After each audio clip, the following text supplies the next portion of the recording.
사랑과 자비의 본질이라는 것은 무엇인가요? 그건 받는 것이 아니라 주는 것입니다. 아낌없이 탈탈 털어서 완벽하게 다른 사람에게 주는 것을 말하는 것입니다.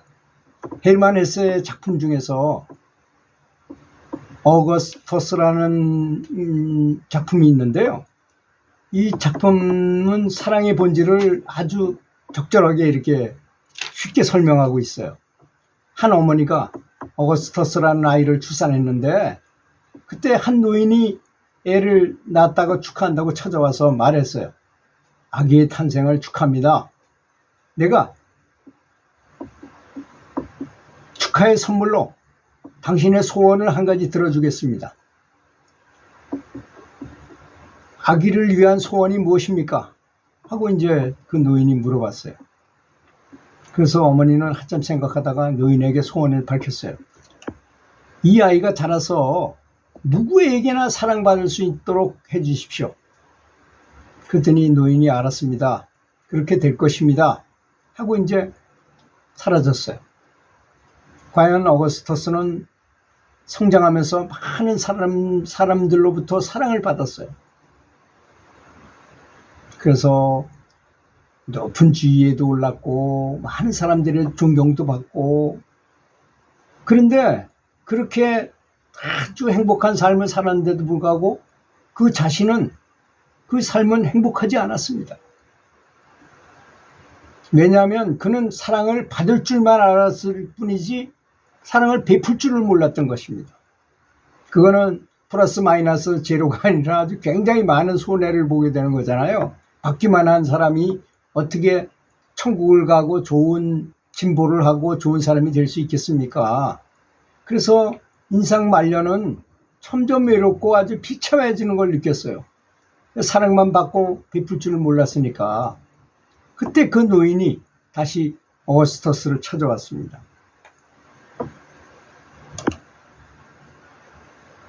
네 소원이 무엇이냐? 한 가지만 더 들어주겠다. 늙은 어거스터스는 조금도 주저앉지 않고 말했습니다. 세상의 모든 사람들을 사랑할 수 있는 사람이 되게 해주십시오.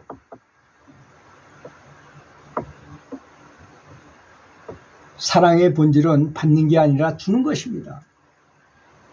사람은 사랑을 받을 때보다 베풀 때 더 큰 행복을 느끼게 그렇게 되도록 창조되었고, 그것이 사람의 본질이라는 것입니다. 이 어거스터스의 얘기를 다 들어보면서 우리는 많은 걸 느낄 수 있잖아요. 과연 나는 얼마나 베푸고 살았는가. 여기서 베푼다는 건 자꾸 베푼다 하니까 뭐 돈을 가지고 뭐 이렇게 하는 것만 생각하지만, 돈이 아니라도 베풀 건 많이 있잖아요. 부처님의 무죄칠시처럼 다른 사람이 오면 자리를 딱 잡아놨다가 노인네가 오면 여기 앉으십시오 하고 자기는 비켜주고 좋은 자리를 양보하거나, 또 사람을 만나면 아주 미소를 띠고 아주 환한, 아주 내 얼굴 보기만 해도 기분 좋게 만드는 화언시를 한다거나, 또 언시를 해서 말을 부드럽고 아주 친절하고 격려되고 응원이 담긴 말을 해준다거나. 너무 많죠. 그렇게 무료로 하는 것도 7가지나 무료 있잖아요. 그러니까 또 남을 위해서 진심을 다해서 기도를 해주는 것도 거기에 들어갈 것입니다. 어떤 도반이 부리가 빨갛고 예쁜 아주 귀여운 하얀 새를 발견했습니다. 그래서 선지식께 그 새를 데려가지고 축복해 주시기를 청했어요. 그런 뒤에 새를 다시 풀어주었어요. 새장문이 활짝 열리자 하늘로 날아갔습니다. 그러더니 잠시 후에 다시 돌아왔습니다. 새는 선지식의 손등에 살며시 앉더니 아무리 날려보내려 해도 날아가지 않았어요. 새가 배고프고 목이 말라서 그런 거라고 생각하고 선지식은 새에게 먹이와 물을 주고서 살그머니 몸을 숨기셨어요. 그 스승을 찾지 못하니까, 그 선지식을 찾지 못하니까 그 새는 제자들에게 다가왔어요. 그러자 선생님께서는 음식을 다 치우고 그 새에게 너무 가까이 있지 말고 다 숨어라. 그런데도 제자들은 그 새가 너무 이쁘고 우리 잘 따르니까 되돌아보기를 어려워했어요. 그래서 선지식은 말하기를 우리가 어떻게 생각하는지를 아시고 설명을 해줬어요. 새가 인간에게 익숙하게 놔두면은 어떤 사람이 쉽게 새를 잡을 것이고, 그러면 그 새는 새장에 갇혀 영영 자유를 잃게 될 것이다. 진정한 자비와 지혜를 갖추어야 한다는 말씀이었던 것입니다. 그렇지 않습니까? 그 새로 볼 때 진정한 자비와 사랑은 기대지 않게, 사람에 기대서 사람하고 살면서 새장 속에 갇혀서 평생 있까 자기 마음대로 날아다니고 자유롭게 사는 거잖아요. 그게 바로 그런 것입니다.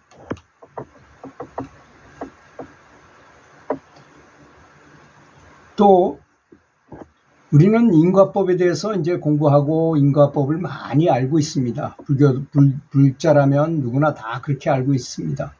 그런데 인과법보다 더 높은 법이 있다는 것도 아셔야 됩니다. 그것이 바로 사랑과 자비의 법이고 관용의 법이고, 이거는 부처님의 심성인 것입니다. 불심인 것입니다. 부처님의 직접 나오는 불심인 것입니다. 인과법은 낮은 것으로 마왕이 다스리고, 마왕이 아주 가차없이 그 인과법은 요만큼의 애누리가 없잖아요. 내가 한 대로 눈에는 눈, 귀에는 귀, 코에는 코, 입에는 이빨은 이빨입니다. 그런데 그거보다도 높은 법이 있는데 바로 사랑과 자비, 관용과 자비의 법이 바로 그런 거 아니겠습니까? 이것을 바로 예수님도 사랑을 가르쳤고, 부처님이 대자답이, 자비심이 너무 커서 대자를 두 개나 붙여 대자대비하다는 그런 사랑의 마음을 우리 사람들한테 심어줬고, 모든 깨달은 스승들이 사람들에게 구원과 도움을 주기 위해서 가져온 것들이라는 것입니다. 그것이 바로 사랑과 자비의 법칙이라는 것입니다.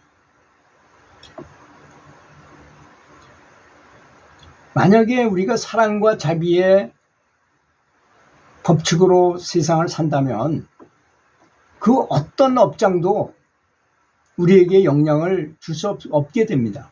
왜? 인과법보다도 높은 거니까.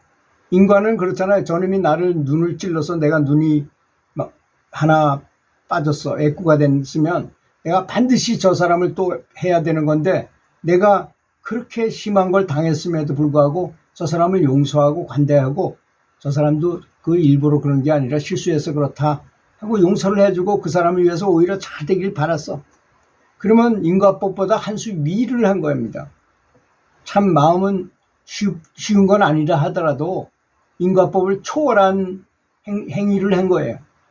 그게 바로 인과법보다 높은 법이라는 것이죠. 그러니까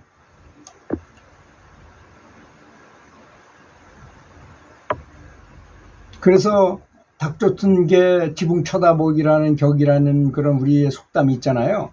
그 말이 무엇입니까?